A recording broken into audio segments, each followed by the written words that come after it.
Hey guys, Saturday morning, just put Rainbow out. You know how he is, a cat who likes to be outdoors.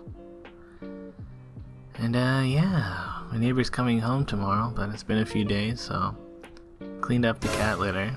And while I was doing that, well, there's a baby squirrel in her apartment. And I don't know how that got here, but I'm like, shit dog, it's that squirrel that I saw a few days ago. So I couldn't catch it, but I decided I'd set up a rolling log style trap with just like a Pringles can and some peanut butter as bait. I don't know if this is gonna work. Typically it only works on like mice and stuff that can't jump out of a bucket. And a squirrel, if it was an adult squirrel, it definitely wouldn't work. But maybe since it's like a baby squirrel, maybe it will work. Anyways, I edited a video and came back to check on the trap. I bought the Ouija board just in case, so I like put something over it if there was a squirrel in there. But there wasn't anything. So yeah, kinda sealed off the door so it doesn't go into my neighbor's bedroom. But anyways, gonna hit up the streets, do some Uber. Started around 10, you know, a little bit early before the lunch rush really kicks in, but I find it's better that way, to get out early and do the whole lunch instead of getting out late and then you kind of get like one or two good ones and then it peters off. But yeah, got some Kensington Market ones, delivered those to like Liberty Village area, and then some stuff around Ossington and Queen. Mandy's got like a monkey on their sign. Interesting. Yeah. Crossed over Garrison Creek and under the Bentway, over to the City Place area. Double from Starbucks. Yeah. Just up the street and dropped those off. One of the people called me and was like, my oatmeal's not in here.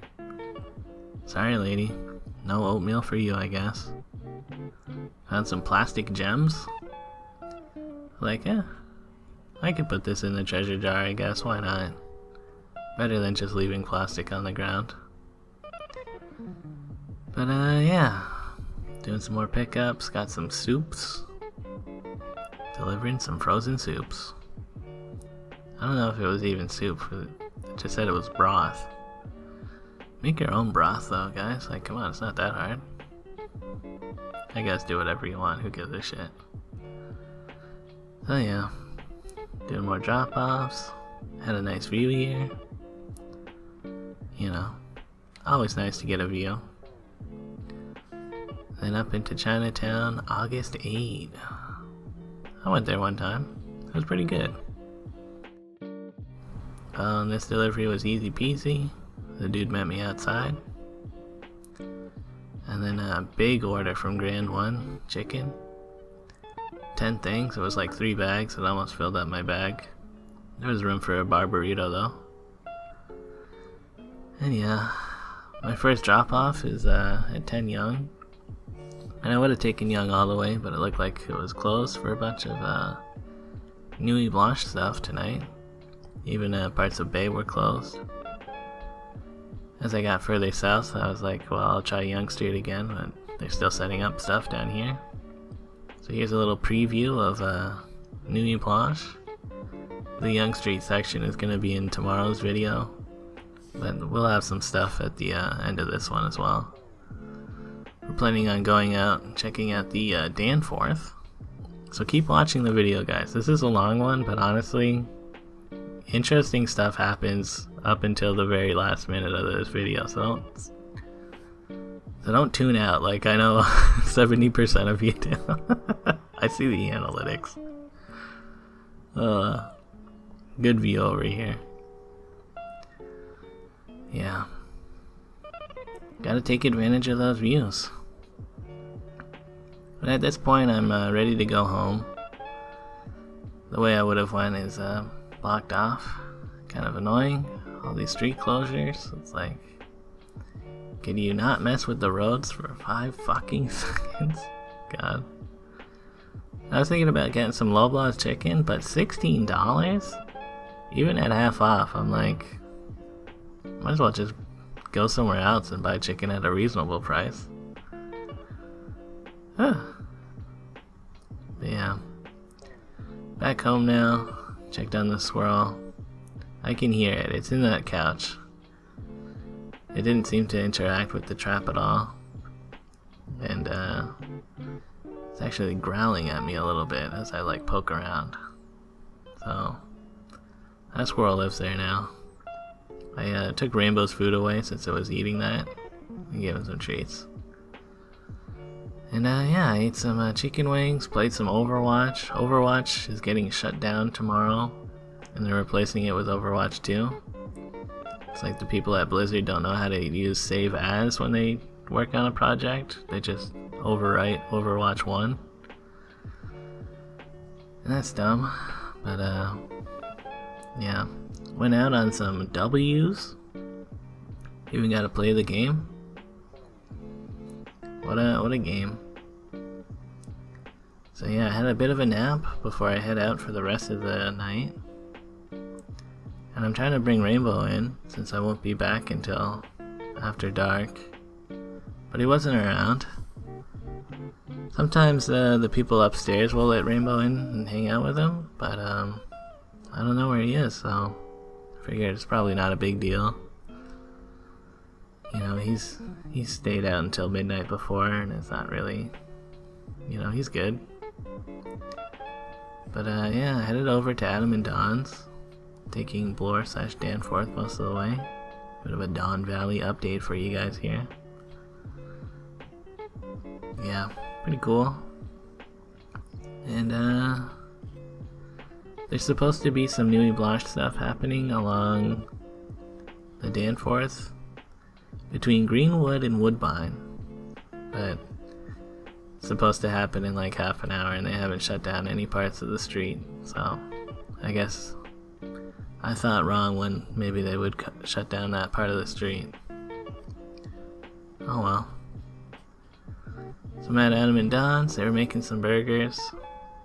You know, I didn't plan this super well and kind of told them that I would come over earlier and eat with them, but I came pretty much at sunset. But we ate some stuff anyways, you know, it's not a huge rush.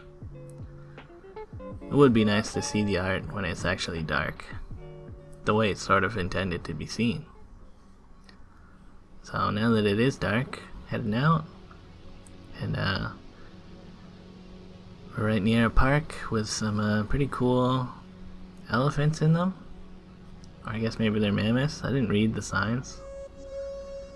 I didn't read most of the signs, but I did take videos of them, so if you want to pause and read about like the artist statements of the pieces and their bios or whatever, feel free to. You'll probably get more out of it that way. And yeah, going by this one, it's like a core sample thing, and you can see the human layer of plastic. That's us. The plastic generations. Yeah.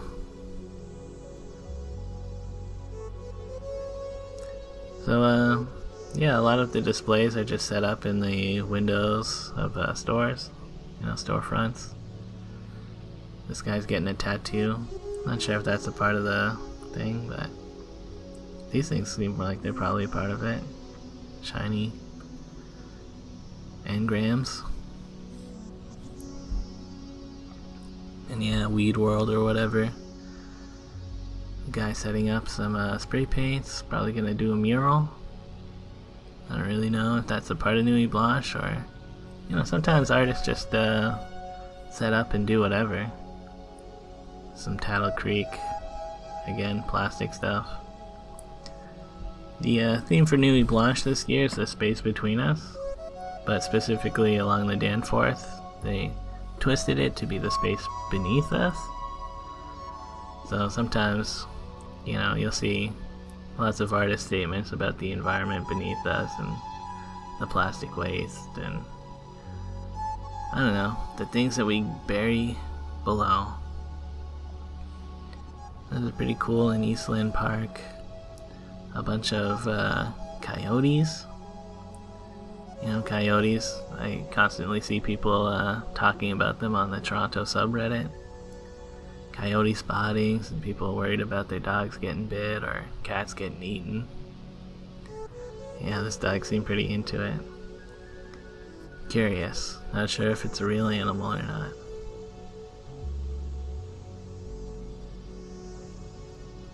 Yeah. Cute. Yeah. Gotta get that group pic sometimes. Yeah, lots of dogs out along the Danforth here. Lots of kids too. You know, Nuit Blanche has the reputation of just being a bunch of drunken, bar-crawling people in the streets, which I expect to see when we go along Yonge Street. But along the Danforth, it seemed like, you know, it's pretty much just families and people checking out whatever's going on. Yeah, this is like a giant picture of a crowd. That's pretty cool.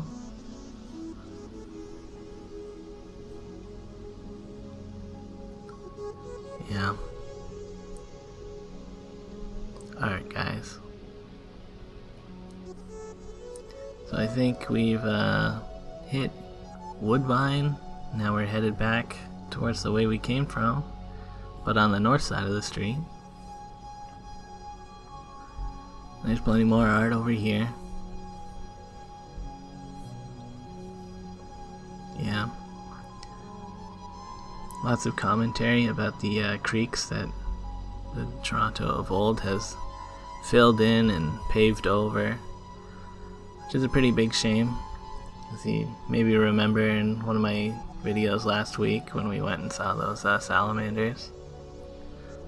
Always nice to see salamanders, but you know, they need a pretty specific environment that is not what we have, at least in the city.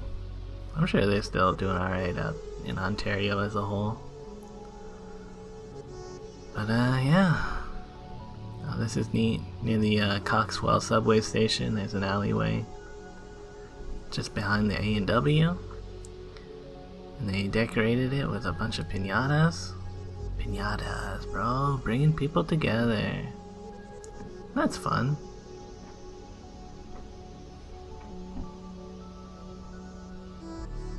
Yeah, piñatas bring people together.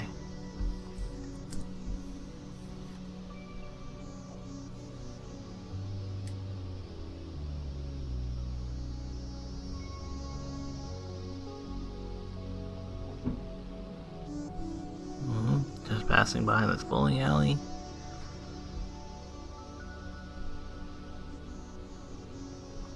Yeah, lots of stuff going on. Sometimes it's hard to tell. I mean, restaurants will have live music pretty regularly, so not everything's a part of Nuit Blanche. This furniture with some barnacles on it. Kind of reminded me of The Last of Us.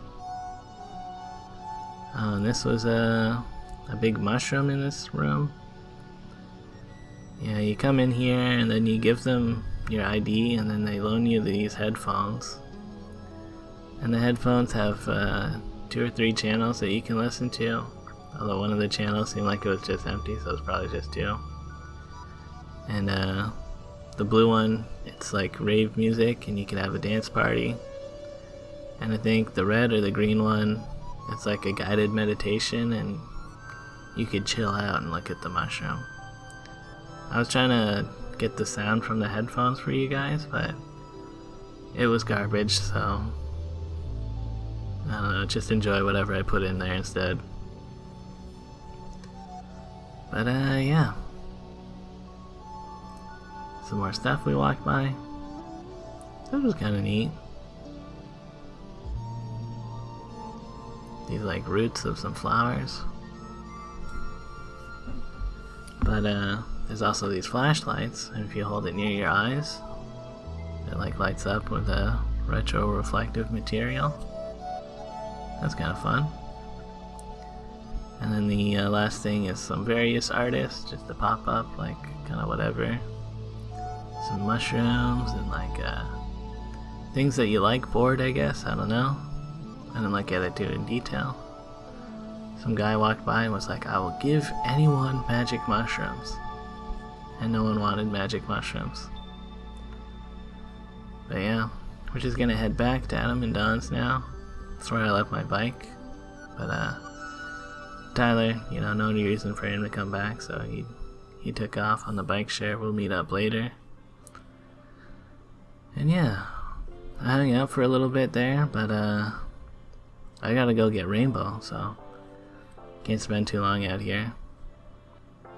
I decided I would take a bit of a detour down to Dundas Street, since I don't know, Danforth seemed pretty busy, and yeah, I don't know, just do it a little bit different today.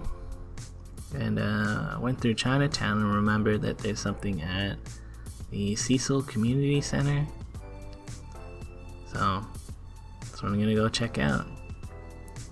This is where I actually voted one time, and I couldn't show you this room because you can't film in a polling station. But yeah, it was like this, but like with polling stuff set up. And yeah, it's like videos about Chinatown and remembering things. There's a 3D printed house in this hanging down there, but the light is kind of blowing it out. And there's a house in there, it's kind of cool. Also kind of cool is the back. I guess this was just open, you could go in here and check it out.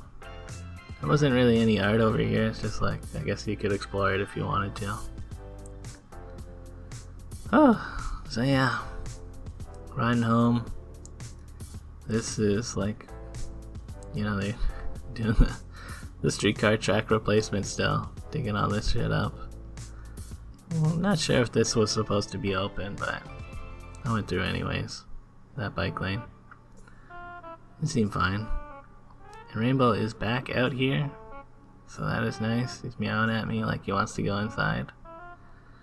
Which is curious, because the window is open to his house, so he could go in whenever.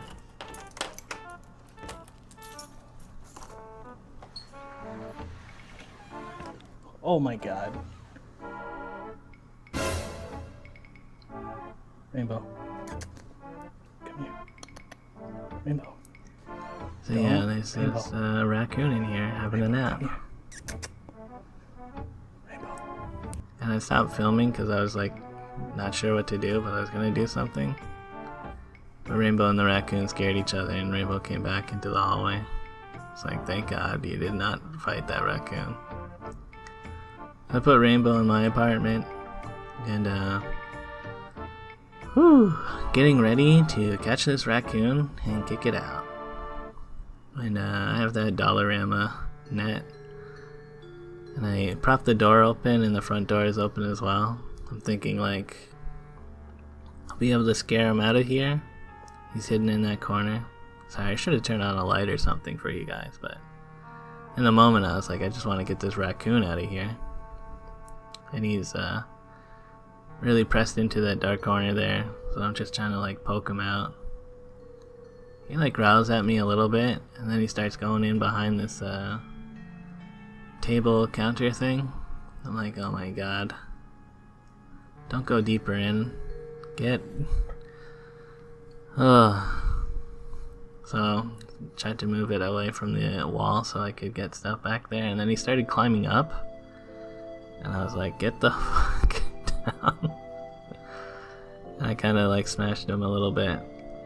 He didn't like it, and I guess he was smart, remembered how he got in. And he got out the same way. Ah, Jesus Christ. So with him kicked out, I brought Rainbow back in, and Rainbow seemed pretty freaked. Like, I guess he didn't see the raccoon leave, so he was kind of cautiously looking around. And yeah, it might be my fault that the raccoon got in. I mean, I didn't lock up Rainbow soon enough, and the peanut butter on that squirrel trap probably brought in the raccoon. And then I hear the squirrel again. It's inside of the couch, and I'm like trying to fucking find it. It's this folding couch. It's like in one of the folds somewhat crazy way. At one point I did see it, and then it went back into a fold, and I'm like, I'm never getting this fucking squirrel. But I tried. God. And after all that, I'm not even gonna go to sleep before seeing the rest of Nuit Blanche after midnight. Christ.